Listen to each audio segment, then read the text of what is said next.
Bonjour et bienvenue dans cette nouvelle vidéo. Aujourd'hui on va parler tricot.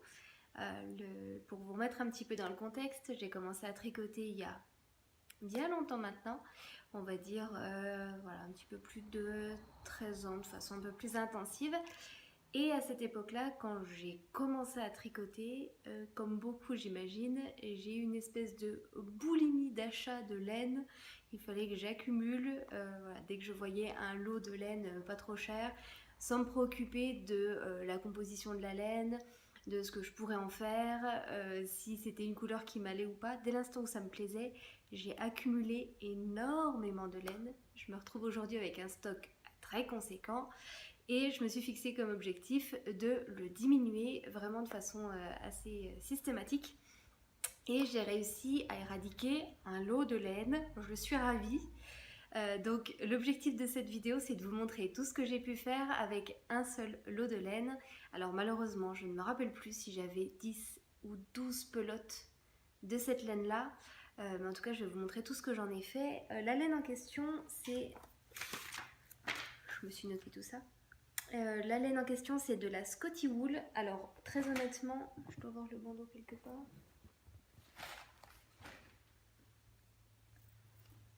Je suis dessus. Ah non, il est là. Hop là. Voilà, c'est de la Scotty Wool. Très honnêtement, comme je vous l'ai expliqué, je ne l'ai pas acheté pour ses caractéristiques de composition, voilà, de fibres plus ou moins naturelles ou quoi. Le but c'était pour moi d'acheter un lot de laine grise, ça me plaisait, du coup je l'ai pris, sans plus de préoccupation que ça. Au niveau des caractéristiques, donc on a 60% d'acrylique et 40% de laine, donc ça tient bien chaud. Ça tient bien chaud. Ah, mais ça gratte un petit peu. Bon, ça, c'est pas bien grave.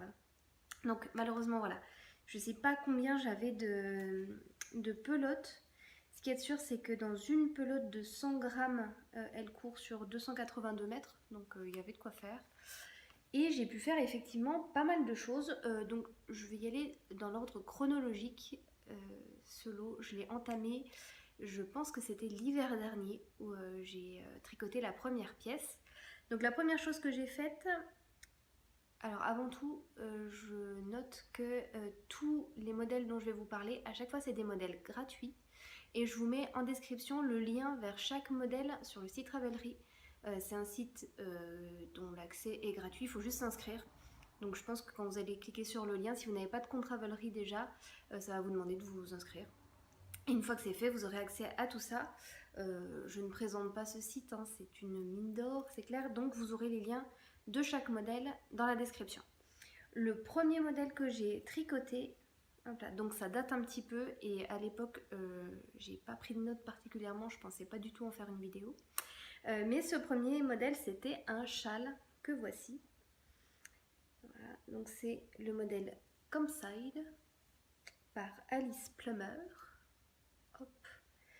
Donc, c'est un châle en construction triangulaire, j'espère que vous le verrez bien, et dont la particularité c'est d'avoir des jetés, donc des petits trous, j'essaie de me déporter un peu, de façon voilà, de plus en plus concentrée à mesure qu'on va vers l'extérieur et qui finit avec des bords de côte.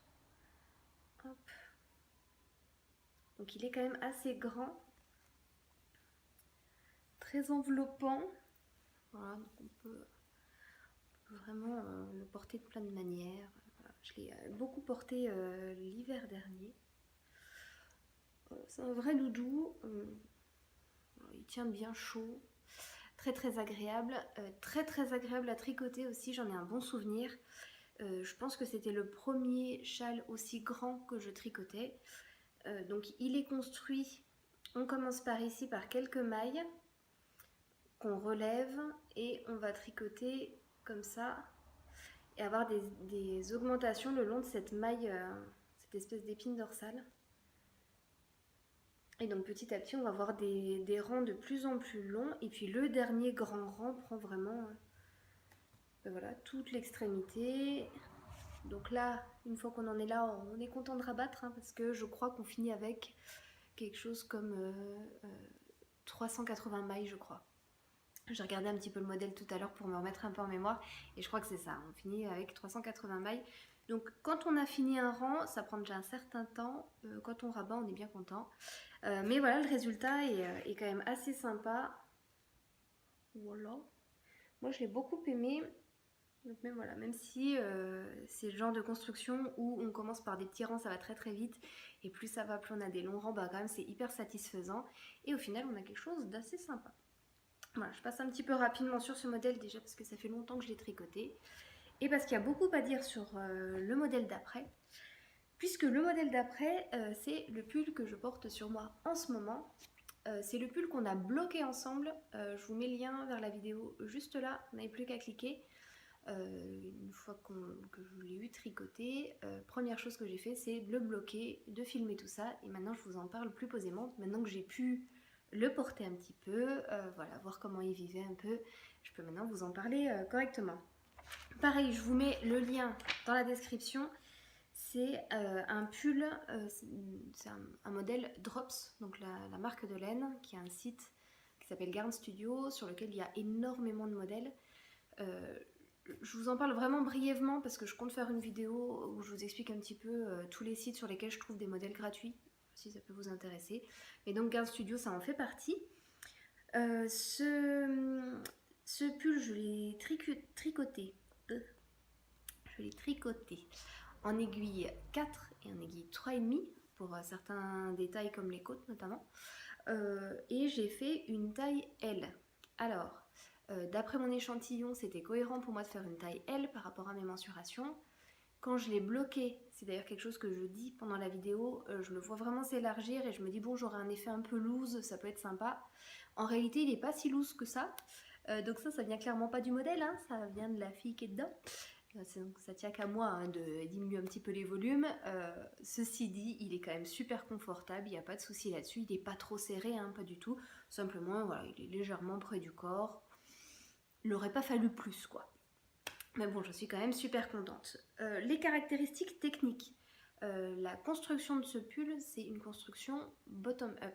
C'est-à-dire qu'on commence par le bas et on termine par le haut, en toute logique. Donc il est construit pour...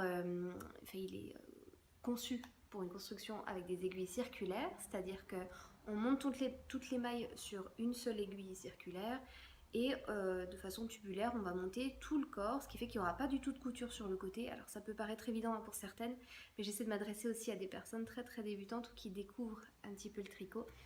Donc pas de couture sur tout le corps, donc ça c'est assez sympa. Arrivé au niveau des aisselles, on rabat quelques mailles sous les bras et on laisse en attente tout le reste.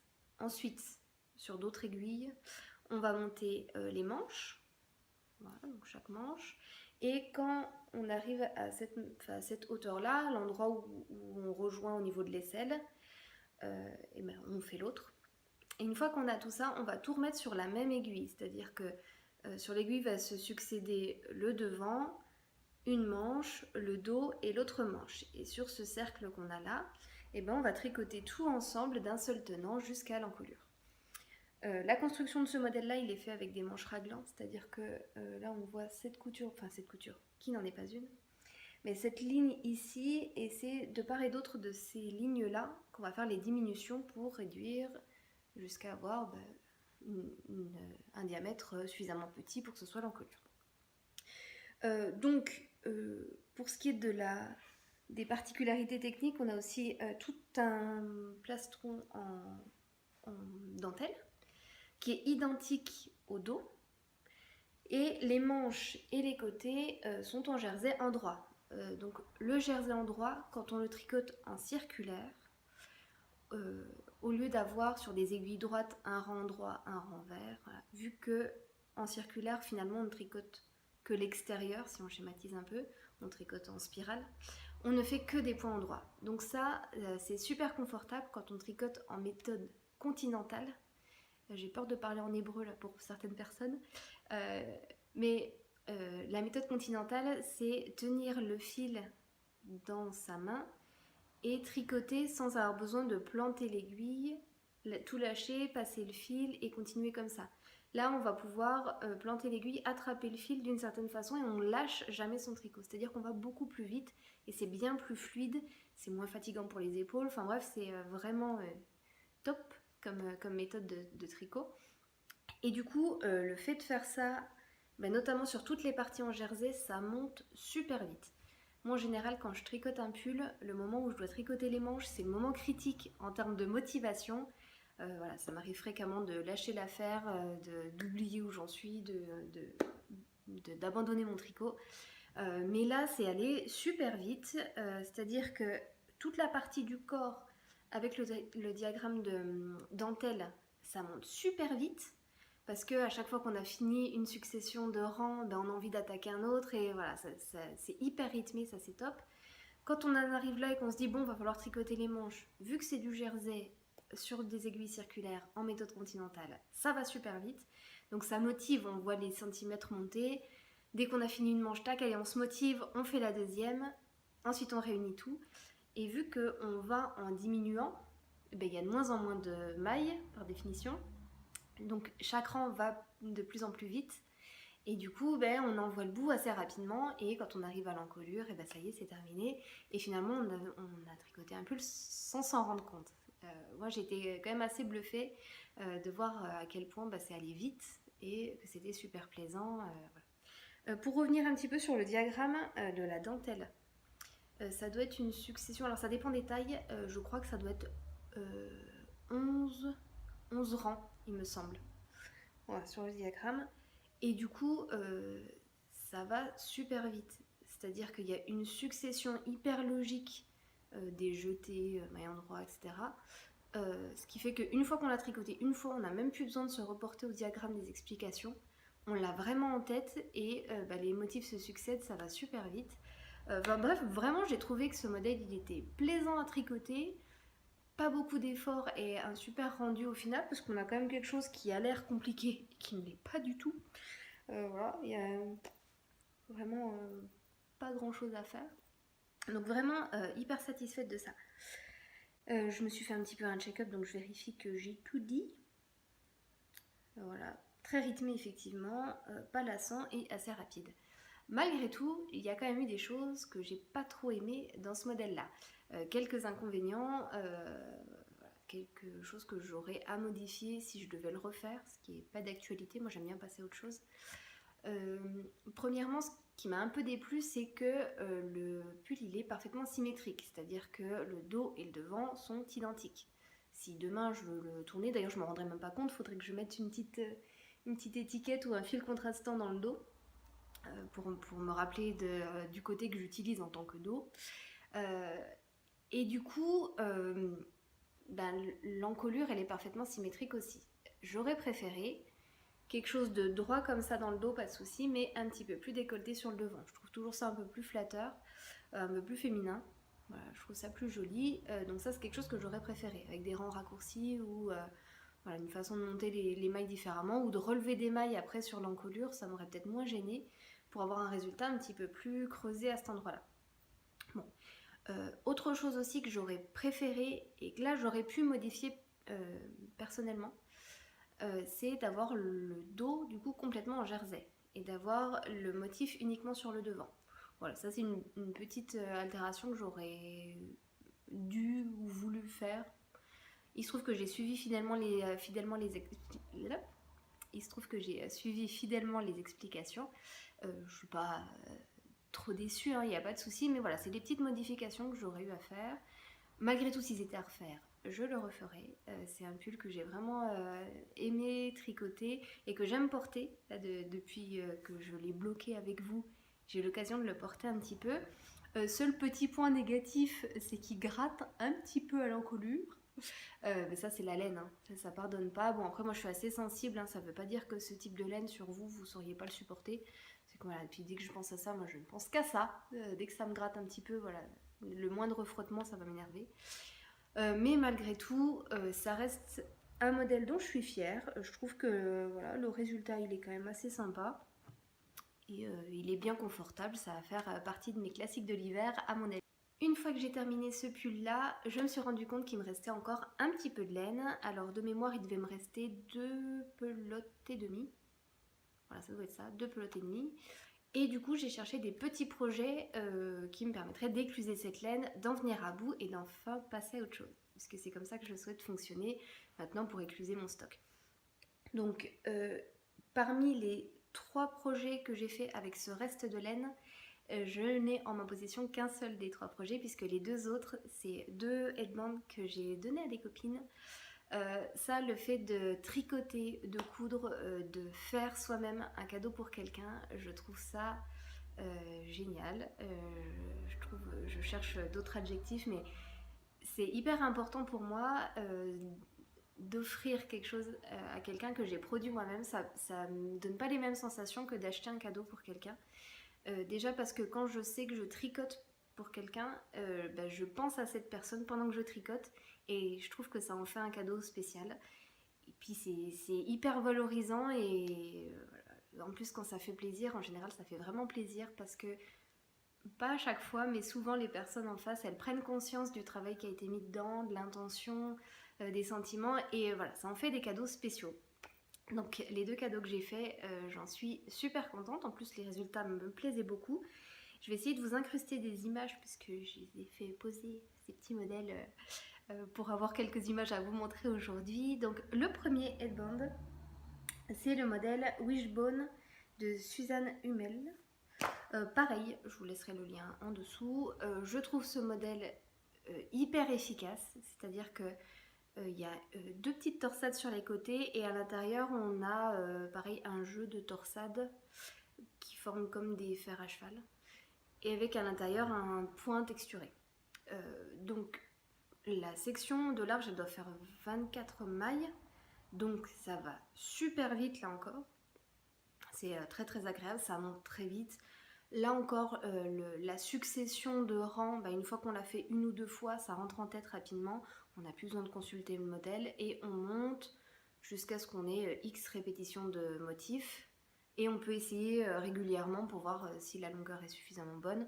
Puisque je crois que sur le modèle original, ils disent de voir, hein, voilà, de faire 7 ou 8 ou 9 répétitions de modèle et qu'en général, ça doit être la bonne longueur. Quand je l'ai tricoté, moi j'avais ma copine à portée de main et je lui essayais sur la tête régulièrement. Et quand la tension lui convenait, voilà, j'ai rabattu, assemblé et c'était fini. Je vais pas revenir dessus, mais très fière de ce petit modèle, très fière du fait que ça lui a fait grand plaisir. Et voilà, ça lui fait un petit bout de moi pour elle. Donc ça, c'est super. Une fois que j'ai eu terminé ce projet-là, j'ai attaqué des moufles. Je suis tombée sur ce modèle qui s'appelle Cruiser de Kaylin Meyer. Là, c'était un peu l'aspect challenge technique qui m'a attirée sur ce modèle. Donc, je vous les montre, je les ai là. C'est les seuls que j'ai. Le seul projet que j'ai. Voilà, mes petites moufles. Voilà, je vous montre ça. Donc, ce qui m'attirait dans ce montage-là, c'est que j'avais jamais tricoté de moufles avant, ni de gants, ni quoi que ce soit. Et sur ce modèle en particulier, il y avait une construction un peu particulière au niveau du pouce. De ce que j'ai compris, parce que je ne me suis pas trop documentée sur le sujet, alors je vais peut-être dire une bêtise, hein, mais il me semble qu'il y a 2 façons principales de monter un pouce sur ce genre de choses, donc soit sur un gant ou sur des moufles. C'est soit une méthode de gousset, c'est-à-dire qu'on va avoir une construction qui permet d'avoir des augmentations régulières et de faire quelque chose de proche anatomiquement du saillant du pouce à cet endroit-là avec des augmentations de chaque côté et puis ensuite le pouce qui dépasse. La technique que j'ai utilisée sur ce modèle, c'est une technique qui permet de tricoter complètement la moufle et à l'endroit où le pouce devrait se positionner, de faire un aller-retour avec un fil contrastant. Ensuite, une fois qu'on a terminé, on revient dessus en relevant les mailles concernées, on enlève le fil contrastant et ensuite on monte le pouce. Et avec une méthode particulière, en relevant des mailles sur le côté, on arrive à avoir un résultat sans trou particulier. Et je vous montre. Hop. Voilà, je ne sais pas si ça va être très clair, mais tout autour du pouce, on n'a pas grand chose. Voilà, au niveau des raccords, c'est pas mal.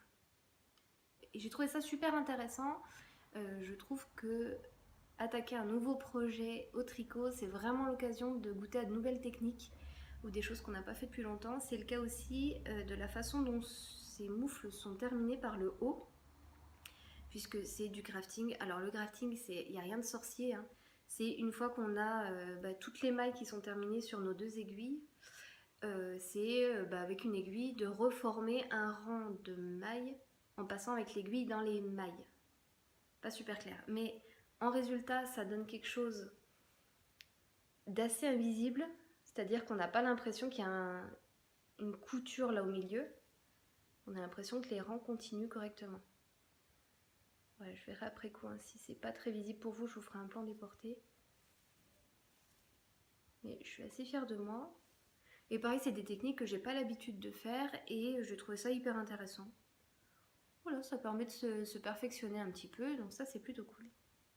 Une fois que j'ai fini ces moufles, il me restait encore un petit peu de laine et il me restait encore par contre une très grande envie de faire plaisir à une autre copine en lui tricotant à nouveau un bandeau un peu plus fantaisie, on va dire. Pareil, je vous incruste une image. Donc là, il s'agit d'un bandeau avec un très gros nœud sur le côté et le bandeau en lui-même, il est construit avec des rangs raccourcis pour avoir un effet un peu plus fin au niveau du nœud et puis plus large sur le reste, enfin, sur la partie opposée. Là aussi c'était un petit challenge technique pour moi parce que j'ai pas l'habitude de faire des rangs raccourcis et j'avais envie d'essayer les German Short Rows qui permettent d'avoir des rangs raccourcis sans gros trous au moment de repasser par dessus. Voilà, ceux qui ont déjà fait des rangs raccourcis voient de quoi je veux parler, je m'exprime pas très bien. Donc là pareil, je vous mets en description le lien vers ce modèle, mais j'ai pas mal modifié parce que même si j'avais exactement l'échantillon requis, j'ai fait une première version en suivant strictement les instructions et c'était vraiment trop grand. Mais vraiment trop grand, c'est-à-dire qu'en largeur on avait vraiment quelque chose qui mangeait la moitié de la tête et en longueur pareil c'était trop lâche. Pourtant vraiment j'avais le bon échantillon. Du coup j'ai tout repris avec des modifications, j'ai monté moins de mailles, j'ai fait moins de rangs raccourcis et je suis arrivée à un modèle, enfin un rendu qui me plaisait vraiment beaucoup plus, qui était plus tendu et puis un petit peu plus équilibré, pas trop large. Pour le gros nœud, j'ai utilisé donc ma laine dont je vous parle depuis le début, mais je l'ai associée à cette laine là, donc c'est de la Katia. Donc complètement psychédélique, arc-en-ciel, très flash. Et je trouve que tricoter avec cette laine grise, ça a atténué le côté foufou de cette laine, mais ça a quand même donné du peps. Et on se retrouve avec un modèle hyper fun, un petit peu coloré, mais portable quand même au quotidien. Donc ma copine à qui j'ai offert ce bandeau me dit qu'elle se fait penser à Minnie, mais c'est ça en fait. Ce gros nœud là, c'est vraiment mignon comme tout. Là encore, ça m'a fait un grand plaisir de tricoter pour une amie. Voilà, je ne vais pas me répéter par rapport à l'autre aide-bande dont je vous parlais tout à l'heure, mais il y a une symbolique qui est assez sympa. Partir d'un fil tout bête, y mettre de la réflexion, du travail et beaucoup d'amour, ça donne un cadeau qui est sympa. Je vous encourage à vous lancer, à faire des petites choses en tricot ou autre, hein, et d'offrir ces petits cadeaux-là. Vraiment, ça procure une sensation vraiment différente par rapport à quelque chose du commerce. C'est pas l'objet de cette vidéo, je divague un petit peu. Mais voilà, avec tous ces projets, vous voyez tout ce que j'ai pu faire avec cette laine. Je suis ravie d'avoir réussi à éliminer un petit peu de mon stock de laine. La tâche n'est pas terminée, j'ai encore beaucoup de pelotes qui m'attendent, mais je pense faire ça maintenant, prendre tout un lot de pelotes que j'ai, les mettre dans mon sac à projet et n'attaquer un autre lot de laine que quand je suis venue à bout de celui-ci. Donc en trouvant des projets qui mangent beaucoup de laine et puis ensuite des petites choses pour finir mes restes de laine et enfin avoir la satisfaction d'avancer et de vider mon stock. C'est un des challenges, je pense, des tricoteuses et des couturières. C'est une fois qu'on a accumulé un gros stock, de se décider à taper dedans et à le réduire vraiment largement. Pour l'instant, je n'ai encore rien sur mes aiguilles. J'aimerais passer à d'autres projets, notamment en couture. Malgré tout, je pense vous faire 2-3 vidéos pour vous expliquer des points techniques en tricot. Notamment, tout à l'heure j'évoquais la méthode continentale. Je pense vous montrer un petit peu voilà, en grand débutant comment ça marche. Donc voilà, je vous laisse maintenant au terme de cette vidéo.